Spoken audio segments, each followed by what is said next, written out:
थोड़े जीजुत्सु martial art के language बताए। हाँ, ग्रिप, कंट्रोल, ग्रिप बहुत बताए ग्रिप के ऊपर। और ये भी बताए,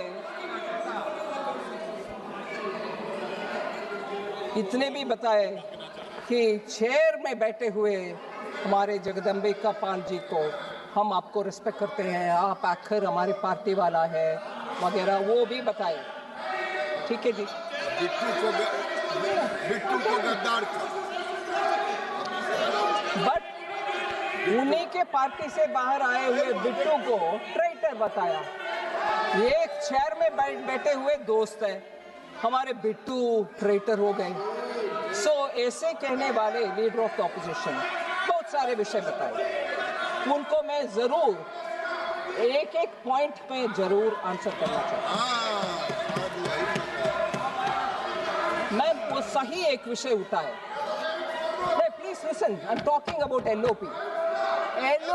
Listen, you will be keen to know. नहीं, Suresh, you're not wanting to listen on LOP? Kodi Kundil Suresh, माननीय you're मंत्री जी, LOP. माननीय मंत्री जी, माननीय मंत्री please.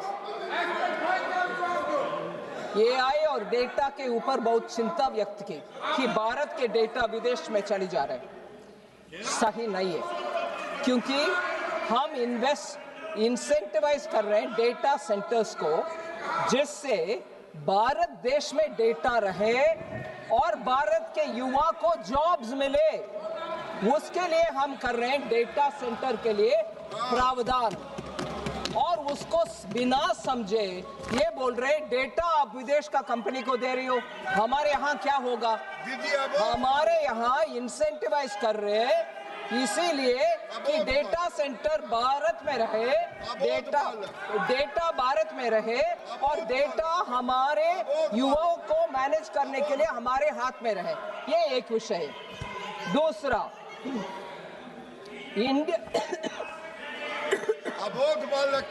India AI mission 1000 crore का एलोकेशन इस बजट के इस विषय के लिए एलोकेट किए हैं, और हमारे इंडियन कस्टमर्स का सर्विस अच्छा हो, क्लाउड विदेश से आने में हमारे डेटा हमारे साथ हमारे कस्टमर्स के लिए सर्विस में आना चाहिए, इसलिए हमने वो एक्सटेंड किए। But that he didn't notice, he didn't read it, मगर एलिगेशन डाल दिए। Second, food security, fuel security, fertiliser security, ऐसे बयान कर रहे। अबोध बालक पर सुनो। ये विषय हमारे सांसदगण और उनके सांसदगण सब सुनना चाहिए, धैर्य से सुनना चाहिए, धैर्य से सुनना चाहिए। Go sit and hear, ma'am, please. Ma'am, I'm talking to her, okay? I'm replying Rahul Gandhi. Go sit and hear. माननीय मंत्री जी प्लीज। अरे KC Venugopal ji, leader of the opposition के लिए आप चिल्लाते रहते हो, अभी जवाब दे रहे हो, उनके लोगों को सुनने के लिए बोलो। अबोध बालक को बोलो। मैडम,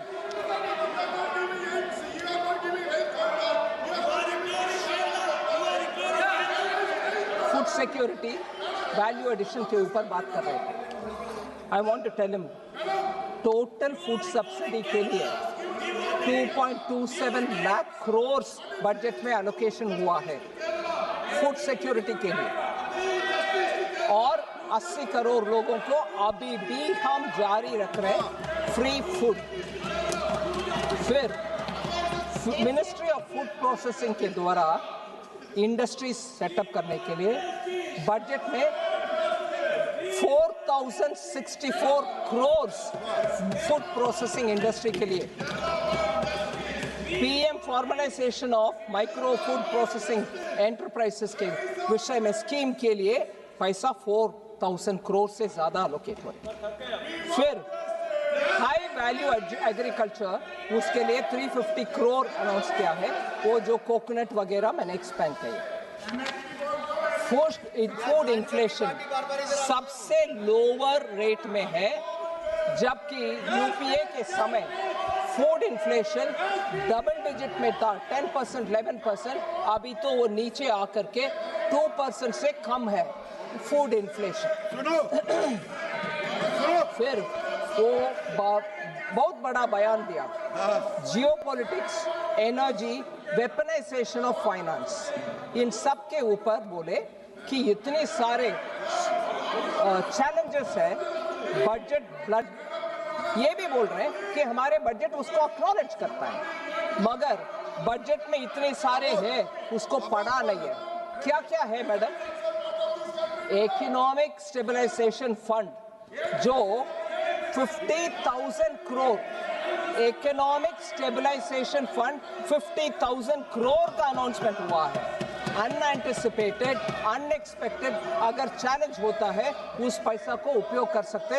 ये 25-26 में ही अनाउंस हो चुका है, वो पैसा है, उनको उसका ध्यान नहीं है। Technology security fund 9,800 crore to counter weaponisation of technology and finance हमने अलॉट कर चुके हैं, उसको भी उनका जानकारी नहीं है, पढ़ा नहीं है। अबोध बालक।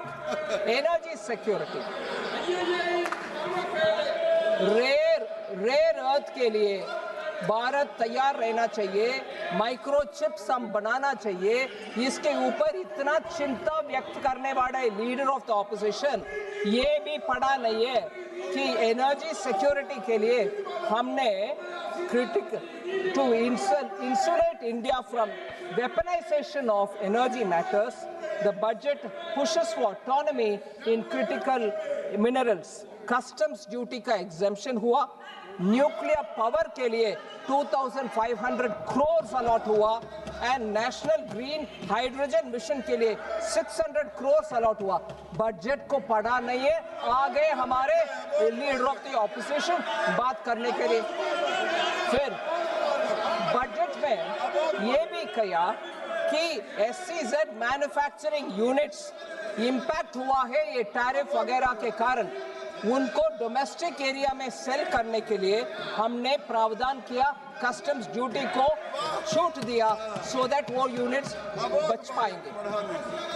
फिर कॉम्पिटिटिवनेस इंक्रीज करने के लिए, ट्रस्ट बेस्ड गवर्नेंस ले आने के लिए कस्टम्स में इतने प्रावधान किए।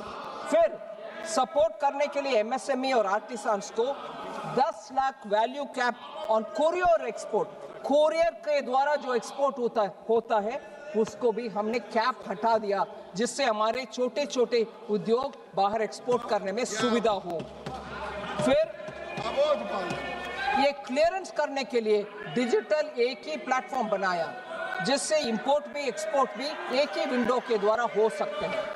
ये कुछ नहीं पड़ा, आ गए हमें लेक्चर करने के लिए, हमारे देश का इनसिक्योरिटी, ये सब है बजट में, पढ़ा कि नहीं है? फिर ये जरूर सुनना चाहिए, कांग्रेस के लोग इसको सुनने में क्षमता रखना चाहिए। They should have the strength to listen to this. Bharat को सेल कर रहे, भारत फार्मर को सेल कर रहे, मोदी जी सरेंडर कर दिया। मोदी जी किसी देश का हित का विषय में सामने खड़े होकर के बात करेंगे, देश के हित में काम करेंगे, मगर देश को बेचने वाले कौन है? Who has sold? I tell you who has sold. 2013 में वर्ल्ड ट्रेड ऑर्गेनाइजेशन WTO में जाकर के बाली में कांग्रेस ने एक समझौता करके आए। वो दो ही विषय था, ट्रेड फैसिलिटेशन एक था, दूसरा विषय public stock holding of grains था। Public stock holding of grains के ऊपर भारत के हित में कुछ ना करते हुए ट्रेड फैसिलिटेशन के ऊपर साइन करके आ गए थे। इसका मतलब था 2017 जनवरी से भारत देश में कोई किसान से प्रोक्योरमेंट हो नहीं सकता है और हम रेशन के दुकान से गरीब लोगों को कुछ भी दे नहीं सकते हैं। मतलब रेशन का कोई भी चीज जा नहीं सकते। वर्ल्ड ट्रेड ऑर्गेनाइजेशन का बाली के मीट में जाकर के समझौता करने वाले ये लोग हैं। हमारे किसान से एमएसपी दे करके कोई प्रोक्योरमेंट कर नहीं सकते थे। अगर मोदी जी 2014 में आकर के WTO के ऊपर हार प्रकारा, we fought for it and got peace clause so that we can think of the country also, man. This country 2017 से PDS डिस्ट्रीब्यूशन कर नहीं सकते थे, गरीब को रेशन दे नहीं सकते थे, देश को, गरीब को, किसान को बेचने वाले ये लोग हैं। ये सरेंडर करके आए हैं, WTO में जाकर के पूरे सरेंडर करके आए हैं ये लोग।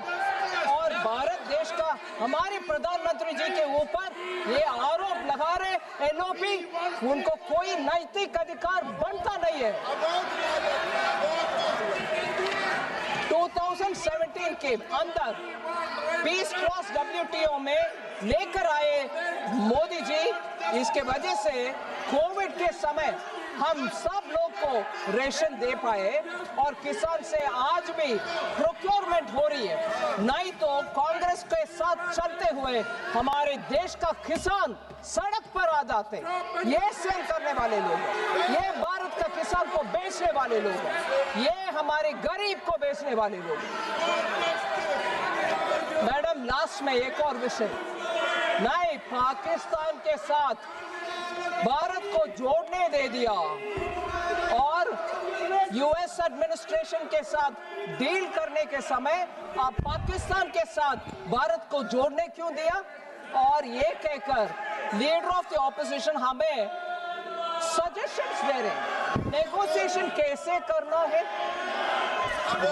किसान को, गरीब को सेल कर दिया 2013 में और उससे पहले 2009 में शर्म एल शेख में जाकर के भारत और पाकिस्तान को जोड़कर हाइफेनेट कर और टेररिज्म से ताल्लुक नहीं है, हम पाकिस्तान के साथ समझौता करेंगे, बात भी करेंगे करने वाले डॉक्टर मनमोहन सिंह, ये कांग्रेस वाले पाकिस्तान से इंडिया को जोड़ करके we will talk with Pakistan और टेररिज्म से लिंक नहीं है कहने वाले ये कांग्रेस वाले आज आकर के हमें एडवाइस दे रहे नेगोशिएशन कैसे करना है। सेल करने वाले आप लोग हैं, किसान को भी, गरीब को भी, इस देश को भी पाकिस्तान से जोड़ने वाले आप लोग हैं।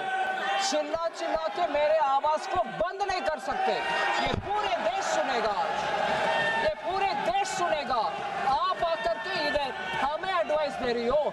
यस, किरण रिजिजू ने सही कहा, भारत को बेचने वाले कोई माय की लाडला अभी तक जन्म नहीं हुआ, मोदी जी कभी नहीं करेंगे।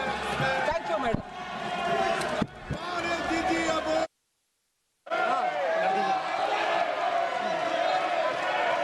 सभा की कार्यवाही कल गुरुवार दिनांक 12 फरवरी 2020 बैंक की राजनीति के खातिर संविधान की भावना को बलि चढ़ा दिया और कट्टरपंथियों के सामने सर झुकाने का काम कर दिया।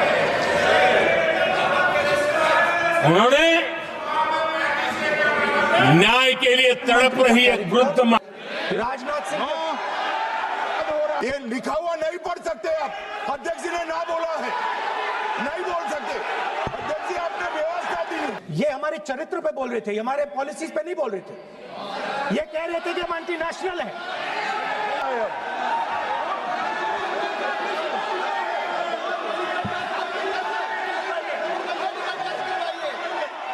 अखिलेश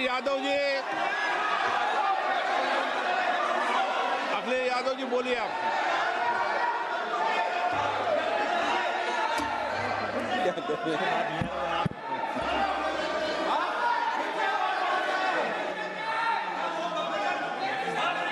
सबको बोलने का अधिकार है, लेकिन नियम प्रक्रियाओं